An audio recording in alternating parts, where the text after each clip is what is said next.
నమస్కారం SDV news కి స్వాగతం నేను స్వప్న ముందుగా హెడ్లైన్స్ చూద్దాం సచివాలయంలో రాష్ట్ర ముఖ్యమంత్రిగా పదవి బాధ్యతలు చేపట్టిన చంద్రబాబు మెగా డీఎస్సీ పెన్షన్ పెంపు ల్యాండ్ టైటిలింగ్ చట్టం రద్దు స్కిల్ డెవలప్మెంట్ అన్నా క్యాంటీన్ల పునరుద్ధరణ ఫైల్స్ పై సంతకాలు చేసిన సీఎం చంద్రబాబు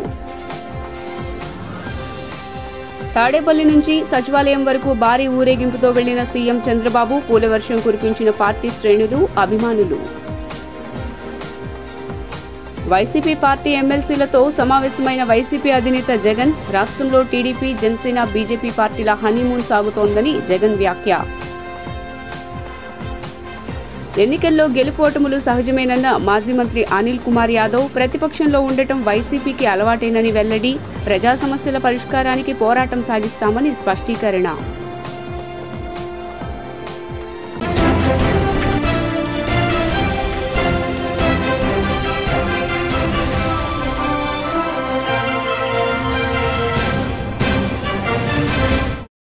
ఇక డీటెయిల్స్ చూస్తే రాష్ట్ర సీఎంగా చంద్రబాబు నాయుడు గురువారం సాయంత్రం 4:41 సచివాలయంలో పదవీ బాధ్యతలు స్వీకరించారు. ఈ సందర్భంగా తాడేపల్లిలోని ఆయన నివాసం నుంచి సచివాలయం వరకు భారీ ర్యాలీతో బయలుదేరి వెళ్లారు. పార్టీ శ్రేణులు అభిమానులు ఆయనకు అడుగడుగునా పూలతో ఘన స్వాగతం పలికారు.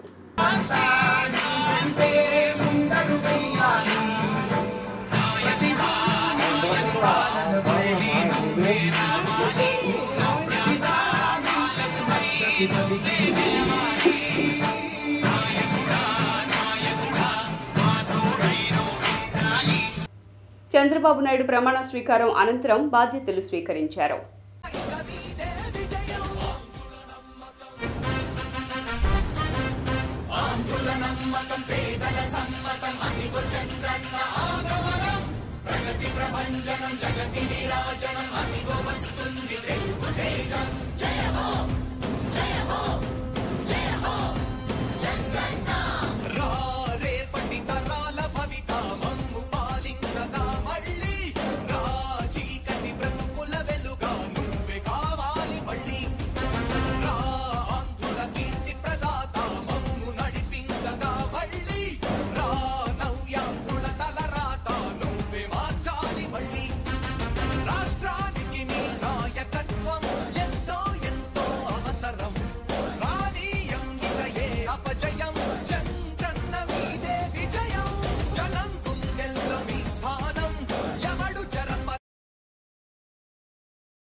జయ కేతన జయ జయ కేతన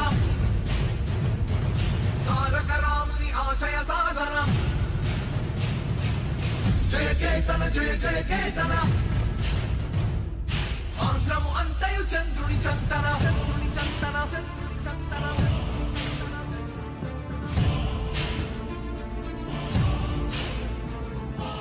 జయ కేతన జయ జయ కేతన జయ కేతన జయ జయ కేతన తారక రాముని ఆశయ సాధన ఆశయ సాధన ఆశయ సాధన జయ కేతన జయ జయ కేతన జయ జయ కేతన జయ జయ కేతన ఆంధ్రము అంతయు చంద్రుని చంతన చంద్రుని చంతన చంద్రుని చంతన చంద్రుని చంతన జై తెలుగుదేశం జై జై తెలుగుదేశం జై తెలుగుదేశం జై జై తెలుగుదేశం తెలుగుదేశం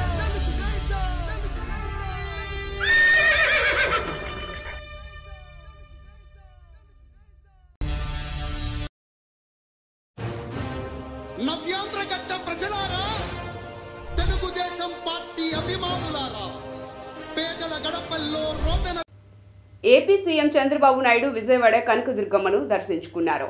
కుటుంబ సమేతంగా ఇంద్రకీలాద్రికి చేరుకుని అమ్మవారికి మొక్కులు చెల్లించుకున్నారు. తిరుమల పర్యటన ముగించుకుని ఇంద్రకీలాద్రికి చేరుకున్న సీఎంకు దేవాదాయ శాఖ కమిషనర్, ఎన్టీఆర్ జిల్లా కలెక్టర్, ఆలయ ఈవో ఘన స్వాగతం పలికారు. దర్శన అనంతరం ఆలయ అధికారులు తీర్థ ప్రసాదాలను అందజేశారు. టీడీపీ జనసేన బీజేపీ హనీమూన్ నడుస్తోందని కొంత సమయం ఇచ్చి చూద్దామని వైసీపీ అధినేత జగన్మోహన్ రెడ్డి అన్నారు. గురువారం ఉదయం తన కార్యాలయంలో ఎమ్మెల్సీలతో ఆయన భేటీ నిర్వహించారు. ఈ సందర్భంగా ఆయన ఆసక్తికర వ్యాఖ్యలు చేశారు. ఎమ్మెల్సీలతో వైఎస్ జగన్ 40% ప్రజలు మనవైపు ఉన్నారు అనేది మర్చిపోవద్దు. మనం చేసిన మంచి ఇప్పటికీ ప్రజలకు గుర్తుంది. ఎన్నికల ఫలితాలు శకుని పాచికలుగా మారాయన్నారు. ఈవీఎంల వ్యవహారాలపై దేశవ్యాప్తంగా చర్చ జరగాలన్నారు. ప్రస్తుతం టీడీపీ, బీజేపీ, జనసేన హనీమూన్ నడుస్తోంది. మరికొంత సమయం వారికిద్దాం.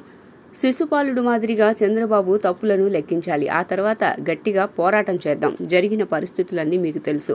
ఈ ఫలితాలు చూసి మీరు నిబ్బరాన్ని కోల్పోవాల్సిన అవసరం లేదు. గడిచిన 5 ఏళ్ల కాలంలో గత చరిత్రలో ఎన్నడూ జరిగిన విధంగా మేనిఫెస్టోలో చెప్పినట్టుగా ఏకంగా 99% వాగ్దానాలు అమలు చేశామని, ఏపీ చరిత్రలో కానీ దేశంలో కానీ ఎప్పుడూ ఇలా జరగలేదని పేర్కొన్నారు. వైసీపీ ప్రభుత్వ పాలనలో అన్యాయాలు, అక్రమాలు ఎందుకు అరికట్టలేకపోయారని బుద్దా వెంకన్న ప్రశ్నించారు. గురువారం తన కార్యాలయంలో మాజీ ఎమ్మెల్సీ బుద్దా వెంకన్న మీడియా సమావేశం నిర్వహించారు. ఈ సమావేశంలో ఆయన మాట్లాడుతూ ఉత్తరాంధ్రను దోచేసిన అవినీతిపరుడు విజయసాయిరెడ్డి అని, అధికారం పోయిన తర్వాత పిల్లి అరుపులు అరుస్తున్నారని ఎద్దేవా చేశారు. టీడీపీ కార్యాలయంపై దాడి చేసిన దేవినేని అవినాష్ కి గన్మెన్లు ఇచ్చారని, బూతులు తిట్టే నానీలకు వంశీకి భద్రత పెంచారని, వల్లభనేని వంశీ మాత్రం మాట్లాడకూడని మాటలు మాట్లాడాడని, వంశీని మాత్రం వదిలే ప్రసక్తే లేదని, చట్టపరంగా చేసిన తప్పులకు శిక్ష పడేలా చర్యలుంటాయని తెలిపారు. కక్ష సాధింపు రాజకీయాలు వద్దని మా అధినేత ప్రకటించారని, దాడులు చేయొద్దని మా నాయకులు ముందే చెప్పారని, లోకేష్, చంద్రబాబు నాయకుడు కనుసైగ చేస్తే వైసీపీ పరిస్థితి ఎలా ఉంటుందో ఊహించుకోవాలని అన్నారు. జగన్ ఎప్పుడైనా ఇలా ఒక ప్రకటన చేశాడా అని ప్రశ్నించారు. విజయసాయిరెడ్డి అనే వ్యక్తి ఒక లుచ్చా, ఉత్తరాంధ్ర అంతా దోచేశాడు. ఇప్పుడు ఇది చేసిన కబ్జాలన్నీ కూడా బయట పెడతాం. మేము చట్ట ప్రకారమే వెళ్తాం, చట్ట ప్రకారమే యాక్షన్ తీసుకుంటాం. అదే చంద్రబాబు గారు కానీ, పవన్ కళ్యాణ్ గారు కానీ, నారా లోకేష్ బాబు గారు కానీ కనుసైగ చేస్తే వీళ్ళందరూ ఉండగలరా? ఇవాళ ఈ రాష్ట్రంలో కాదు, ఈ భూమి మీద ఉండగలరా? వాళ్ళది ఆ సిద్ధాంతం కాదు, దెబ్బకి దెబ్బ అనే సిద్ధాంతం కాదు వాళ్ళది. కాబట్టికే ఓర్పుగా ఉన్నారు అందరూ. దాన్ని నువ్వు ఢిల్లీలో అర్చుల్లో ప్రెస్ మీట్ పెట్టి ఏదో జరిగిపోతుంది ఇక్కడ రాష్ట్రంలో అని చెప్తావేంటి? ఏం జరుగుతుంది, ఏం జరిగింది చెప్పండి. నిన్న ఒక పక్క చంద్రబాబు నాయుడు గారి ప్రమాణ స్వీకారం భారతదేశంలో ఏ ముఖ్యమంత్రికి జరగనంత ఘనంగా జరిగింది. దాన్ని పక్కదారి పట్టియడం కోసం మీరు నిన్న ప్రెస్ మీట్ పెట్టారు. జగన్మోహన్ రెడ్డి కూడా ప్రమాణ స్వీకారం చేశాడు ఈ రాష్ట్రంలో ముఖ్యమంత్రిగా. వాళ్ళ ప్రజలందరూ బందిపోటు దొంగలు ప్రమాణ స్వీకారం చేస్తున్నారని టీవీలో ఆపేశారు. ఇవాళ రాష్ట్రంలో ఎక్కడ చూస్తున్నా ఎల్ఈడీలు. ఉదయం 8 గంటల నుంచి విజయవాడ అంతా స్తంభించిపోయింది. టీవీల ముందు ఇళ్లలో మనుషులు. అంటే ఒక మహానాయకుడు ప్రమాణ స్వీకారం చేస్తే ఎలా ఉంటుందో ప్రజలు చూశారు నిన్న. ఆ టైంలో మీరు అక్కడ ప్రెస్ మీట్. మరి ఇన్నాళ్ళు పెద్ద పుల్లులాగా మాట్లాడారే, ఏమయ్యారు ఇవాళ? పిల్లిల్లా మాట్లాడుతున్నారండి ఇవాళ. రాజ్యాంగ వ్యవస్థలు ఏమైపోయినాయి, చట్టాలు ఏమైపోయినాయి, న్యాయాలు ఏమైపోయినాయి, పోలీసులు ఏమైపోయారు? ఈ పోలీసులు పెట్టుకునే కదా ఈ పిల్లి వల్లభనేని వంశీ చంద్రబాబు గారి కుటుంబం మీద అవాకులు చవాకులు పేలితే 4+4 గన్మెన్లు. దేవినేని అవినాష్ ఇంటి మీద దాడి చేస్తే 2+2 గన్మెన్లు. మేము ఇంతవరకు మా గన్మెన్లు మేము తీసుకోలేదే. అంటే ప్రభుత్వం ఉంటే పులుల్లో వేషం కడతారా? ప్రభుత్వం పోగానే మీ నిజ స్వరూపం పిల్లిల్లా బయటకు వచ్చి మ్యావ్ మ్యావ్ అంటారా? అధికారం శాశ్వతం కాదని టీడీపీ గుర్తుంచుకోవాలని మాజీ మంత్రి అనిల్ కుమార్ యాదవ్ అన్నారు. గురువారం ఆయన మీడియాతో మాట్లాడుతూ అధికారం శాశ్వతం కాదని గ్రహించాలని హితవు పలికారు. ప్రజల అభిప్రాయాన్ని స్వీకరిస్తున్నాం. పల్నాడుకు నేను కొత్త అయినా కూడా ప్రజలు నన్ను ఆదరించారు. కూటమి ఇచ్చిన హామీలను అమలు చేయాలి. సీట్లు రాకున్నా 40% ఓటు షేర్ మాకు ఉంది. మాకు ప్రతిపక్షం కొత్త కాదు. గతంలో కొన్ని ఇబ్బందులు పెట్టినా నిలబడ్డాం. ఇప్పుడు అంతే. మా అపజయానికి కారణాలను విశ్లేషిస్తున్నామని అనిల్ తెలిపారు. అన్నిటికీ సిద్ధపడే ఉన్నాము అని అన్నారు. అనిల్ 2029లో వాళ్ళు మళ్ళీ ప్రతిపక్షంలో కూర్చోక తప్పదు అని కూడా అన్నారు. ఒక్క ఓటమితో అంతా అయిపోదు అన్నారు అనిల్ కుమార్ యాదవ్. దయచేసి ఈరోజు వాళ్ళకి మ్యాండేట్ ఇచ్చారు. ఈరోజు ఆ రోజుల్ని చూస్తున్నాం. పల్నాడులో ఏ విధంగా దాడులు చేస్తున్నారు, ఏ విధంగా ఊర్ల మీద పడి చేస్తున్నారు. వాళ్ళు ఆలోచన చేసుకోవాలా. వాళ్ళే చెప్పారు మేము దాడులు చేసాం కాబట్టి మేము అధికారం కోల్పోయాము రకరకాలని. ఇప్పుడు వాళ్ళు చేస్తున్నారు. వాళ్ళ భాష తీరు మార్చుకోకపోతే వాళ్ళు కూడా 2029లో తప్పకుండా కూడా కూర్చుంటారు. అదేం ఇబ్బంది ఏం లేదు. మా భాషలు బాగాలేను అన్నప్పుడు, మమ్మల్ని అన్నప్పుడు వాళ్ళు ఈరోజు మాట్లాడే భాషలు కూడా తప్పకుండా ఉంటాయి. కాబట్టి తప్పకుండా ఎవరు యాడికి ఏమి వెళ్ళిపోం. ఖచ్చితంగా వాళ్ళు కూడా ఓడిపోయినప్పుడు కొన్ని నెలల తరబడో లేదా సంవత్సరాల తరబడో వాళ్ళు కూడా ఇళ్లలోనే ఉన్నారు. అవకాశాలు ఇచ్చారు ప్రభుత్వాలకు కూడా. ఈరోజు కూడా ఖచ్చితంగా ఈరోజు అయిందే 4వ తారీఖు ఎన్నిక అయిపోయింది. ఎన్నిక అయిపోగానే వచ్చి రోడ్ల మీద పడడం కదా. వచ్చిన తర్వాత ఆ ప్రభుత్వానికి టైం ఇస్తాం. విజయవాడ ఎంపీ కేశినేని శివనాథ్ మంత్రి కొల్లు రవీంద్రను మర్యాదపూర్వకంగా కలిశారు. మంత్రి నివాసంలో కేశినేని శివనాథ్తో పాటు మంత్రి కొల్లు రవీంద్రను కలిసి గుడివాడ ఎమ్మెల్యే వెనిగండ్ల రాము, టీడీపీ జాతీయ అధికార ప్రతినిధి కొమ్మారెడ్డి పట్టాభిరామ్ శుభాకాంక్షలు తెలియజేశారు. పవన్ కాళ్లు మొక్కి మంత్రి లోకేష్ ఆశీర్వాదం తీసుకున్నారు. పవన్ వద్దంటున్నప్పటికీ సోదర సమానులైన వ్యక్తి ఆశీర్వాదం తీసుకోవడంలో తప్పు లేదంటూ ఆయన పాదాలను తాకారు. దీనికి సంబంధించిన వీడియోను జన సైనికులు, టీడీపీ ఫాలోవర్లు షేర్ చేస్తున్నారు.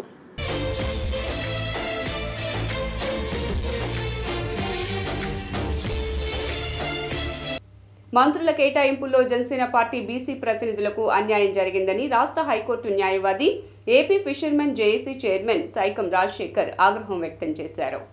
గురువారం విజయవాడ ప్రెస్ క్లబ్లో ఏపీ ఫిషర్మెన్ జేఏసీ మీడియా సమావేశం నిర్వహించారు. ఈ సందర్భంగా సైకం రాజశేఖర్ మాట్లాడుతూ మంత్రివర్గంలోకి మత్స్యకార సామాజిక వర్గం నుండి కొల్లు రవీంద్రను తీసుకున్నందుకు ఫిషర్మెన్ జేఏసీ తరపున తెలుగుదేశం పార్టీకి ధన్యవాదాలు తెలియజేశారు. బీసీ కులాలకు అత్యధిక జనాభా కలిగిన మత్స్యకారులు ప్రత్యక్షంగా, పరోక్షంగా 120 అసెంబ్లీ స్థానాలను, అభ్యర్థుల గెలుపు ఓటములను శాసించగలరని అన్నారు. దశాబ్దాల నుండి మత్స్యకారులకు రాజకీయ ప్రాధాన్యత కల్పించడంలో రాజకీయ పార్టీలు విఫలం చెందాయని, మంత్రులు కేటాయింపుల్లో కూడా మత్స్యకారులకు అన్యాయం చేశారన్నారు.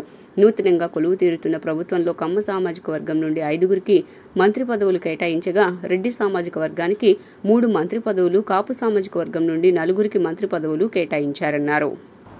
అరాకొర 2-3 సీట్లు బీసీ మత్స్యకార కులాలకు 1-1 చొప్పున కేటాయించారు. వీటిలో కూడా కమ్మ కులానికి, బ్రాహ్మణ కులానికి కేటాయించుకున్నారు. ఇది సామాజిక విరుద్ధం, సామాజిక న్యాయ సూత్రానికి విరుద్ధం.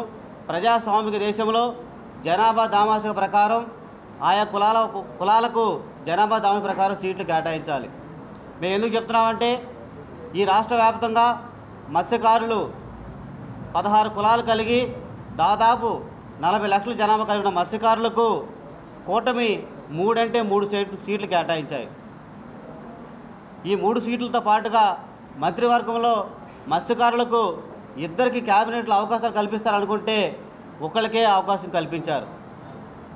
నేను ఈ సందర్భంగా తెలుగుదేశం పార్టీ ఒక మత్స్యకారుడికి అవకాశం కల్పించినందుకు మా జేఏసీ తరఫున తెలుగుదేశం పార్టీకి మేము ధన్యవాదాలు తెలియజేసుకుంటూనే, జనసేన పార్టీ 3 మంత్రివర్గంలో 3 ఉంటే 3 కూడా కాపు సమాజానికి చెందిన 2, అలాగే కమ్మ సమాజానికి చెందిన 1, 3 కూడా కమ్మ సమాజం నుంచి జనసేన క్యాబినెట్లో ఉన్నారు.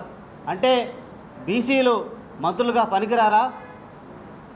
మత్స్యకారులు మంత్రులుగా చేయలేరా? పవన్ కళ్యాణ్ గారు మత్స్యకారుల పక్షపాతి, బీసీల పక్షపాతి, బీసీల కులాల గురించి మాట్లాడే పవన్ కళ్యాణ్ గారు మత్స్యకారులు లేదా బీసీలని మంత్రివర్గ క్యాబినెట్లోకి ఎందుకు తీసుకోలేదు? రాష్ట్రంలో ఉద్యోగుల సమస్యలకు పరిష్కరించాలని AP village officers association president BH Ravindraraju ప్రభుత్వానికి విజ్ఞప్తి చేశారు. గురువారం గాంధీనగర్ ప్రెస్ క్లబ్లో ఏపీ గ్రామ రెవెన్యూ అధికారులు రాష్ట్ర కమిటీ సమావేశం జరిగింది. ఈ సందర్భంగా వారు మాట్లాడుతూ ఎన్డీఏ కూటమికి శుభాకాంక్షలు తెలిపారు. అలాగే పవన్ కళ్యాణ్కు శుభాకాంక్షలు తెలియజేశారు.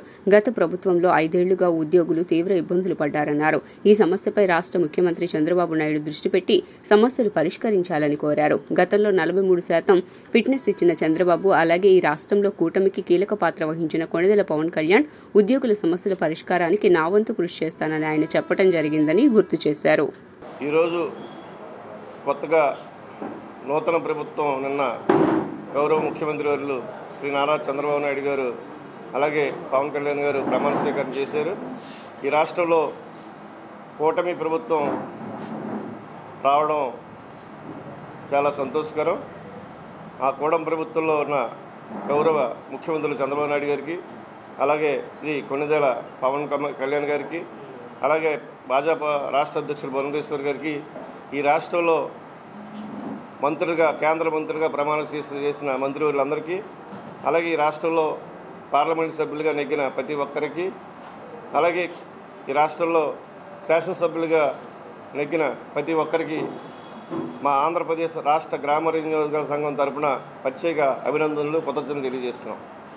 ముఖ్యంగా ఈరోజు ఈ రాష్ట్రంలో ప్రభుత్వం ఏర్పాటు కావడానికి ఉద్యోగుల పాత్ర చాలా కీలకంగా అయింది. ఎందుకంటే ఎప్పుడూ లేనటి ఉద్యోగుల్లో చైతన్యం వచ్చి సుమారు 5,30,000 మంది పోస్టల్ బ్యాలెట్ ఉపయోగించుకోవడం, మిగిలిన ఉద్యోగులు కూడా ఉపయోగించుకుని వాళ్ళ కుటుంబ సభ్యులతో కూడా ఓట్లు వేయించి ఈ ప్రభుత్వానికి అండగా నిలవడం జరిగింది. దానికి కారణం ఏంటంటే గత ప్రభుత్వంలో కొన్ని తప్పులు జరగడం, కొన్ని ఇబ్బందులు పెట్టడం, మాకు రావాల్సిన ఈ రాష్ట్రంలో అంటే గతంలో జరిగినాయి ఏమేం కాదండి. ఎందుకంటే రీసర్వే చేసాం.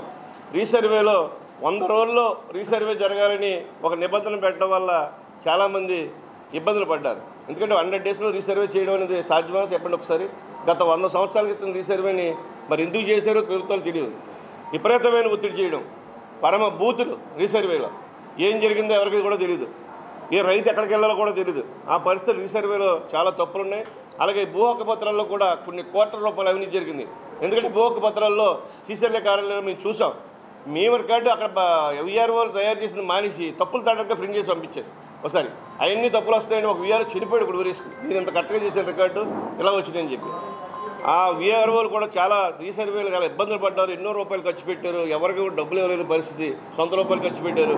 అక్కడక్కడ కొంతమందికి ఇవ్వచ్చు, కొంతమందికి ఇవ్వలేదు. ఇప్పటికీ ఇబ్బంది పడుతున్నారు. అందువల్ల రీసర్వే మీద పునఃసమీక్షించాలి. భూ హక్కు పత్రాలను కూడా పూర్తిగా రద్దు చేయాలి. ఎందుకంటే ప్రభుత్వాలు మారుతూ ఉంటాయి. ప్రజాధనం దుర్వినియోగం అవ్వకూడదు. ప్రభుత్వం రాజముద్ర ఉండాలని చెప్పి ఆ రైతులు కోరుకుంటున్నారు. ఏ ప్రభుత్వం వచ్చినా కానీ ముఖ్యమంత్రి ఫోటోలు వేయకూడదు, రాజముద్ర ఫోటో. 2019లో సచివాలయ వ్యవస్థ తీసుకురావడం జరిగింది. ఈ సచివాలయ వ్యవస్థ వల్ల అన్ని శాఖల్ని కలిపేసి కొన్ని దిక్కున పంచాయతీ సెక్రటరీ డీడీఓగా ఉన్నారు, కొన్ని దిక్కున మున్సిపల్ కమిషనర్గా అందరూ ఉన్నారు. మాకు డీడీఓ యాక్చువల్గా 8,600 గ్రేడ్ 1 వాళ్ళకి విఆర్ఓలకి తహసీల్దార్ డీడీఓ వచ్చారు. కొంతమందికి ఏమో వాళ్ళు ఇచ్చారు. జీతం ఒకటి ఇస్తాడు, పని ఒకటి దిక్కు చేయాలి. 100 సార్లు సంవత్సరం క్రితం పెట్టిన ఫైలు. అందరికీ డీడీఓగా తహసీల్దార్ ఉండాలి. ఒకే విధానంలో గ్రేడ్ 2 గ్రేడ్ 2 అని లేకుండా శాలరీస్ వేయడానికి గ్రేడ్ 1 గ్రేడ్ 2 ఉంది చెప్పండి. మీరు ఎంఆర్ఓ కంట్రోల్లో పనిచేస్తూ ఉంటే ఎవరో మున్సిపల్ కమిషనర్ పంచాయతీ సెక్రటరీ జీతాలు ఇవ్వడం ఏంటి? అందువల్ల రెవెన్యూ డిపార్ట్మెంట్ని ప్రత్యేకంగా రెవెన్యూలో బలోపేతం చేయాలి. పంచాయతీరాజ్ బలోపేతం చేయాలి. రెండు క్లబ్ చేయడం వల్ల గ్రామాల్లో చాలా ఇబ్బందులు గురవుతున్నాయి. దీంట్లో పొలిటికల్ రిలేషన్ పెడితే అంటే రాజకీయ నాయకుల మీద పెడితే ఇబ్బందులు వచ్చే పరిస్థితి రెవెన్యూకి. అందుకనే రెవెన్యూ సిస్టమ్ సెపరేట్గా ఉంటుంది ఇప్పుడు కూడా. వార్తలు ముగించే ముందు హెడ్లైన్స్ మరోసారి. సచివాలయంలో రాష్ట్ర ముఖ్యమంత్రిగా పదవీ బాధ్యతలు చేపట్టిన చంద్రబాబు మెగా డీఎస్సీ, పెన్షన్ పెంపు, ల్యాండ్ టైటిలింగ్ చట్టం రద్దు, స్కిల్ డెవలప్మెంట్, అన్నా క్యాంటీన్ల పునరుద్ధరణ ఫైల్స్ పై సంతకాలు చేసిన సీఎం చంద్రబాబు. తాడేపల్లి నుంచి సచివాలయం వరకు భారీ ఊరేగింపుతో వెళ్లిన సీఎం చంద్రబాబు, పూలవర్షం కురిపించిన పార్టీ శ్రేణులు, అభిమానులు. వైసీపీ పార్టీ ఎమ్మెల్సీలతో సమావేశమైన వైసీపీ అధినేత జగన్, రాష్ట్రంలో టీడీపీ, జనసేన, బీజేపీ పార్టీల హనీమూన్ సాగుతోందని జగన్ వ్యాఖ్య. ఎన్నికల్లో గెలుపోటములు సహజమేనన్న మాజీ మంత్రి అనిల్ కుమార్ యాదవ్, ప్రతిపక్షంలో ఉండటం వైసీపీకి అలవాటేనని వెల్లడి, ప్రజా సమస్యల పరిష్కారానికి పోరాటం సాగిస్తామని స్పష్టీకరణ. HDV న్యూస్ ఇంతటితో సమాప్తం. తిరిగి వార్తల్లో మళ్ళీ కలుద్దాం. అంతవరకు సెలవు. నమస్కారం.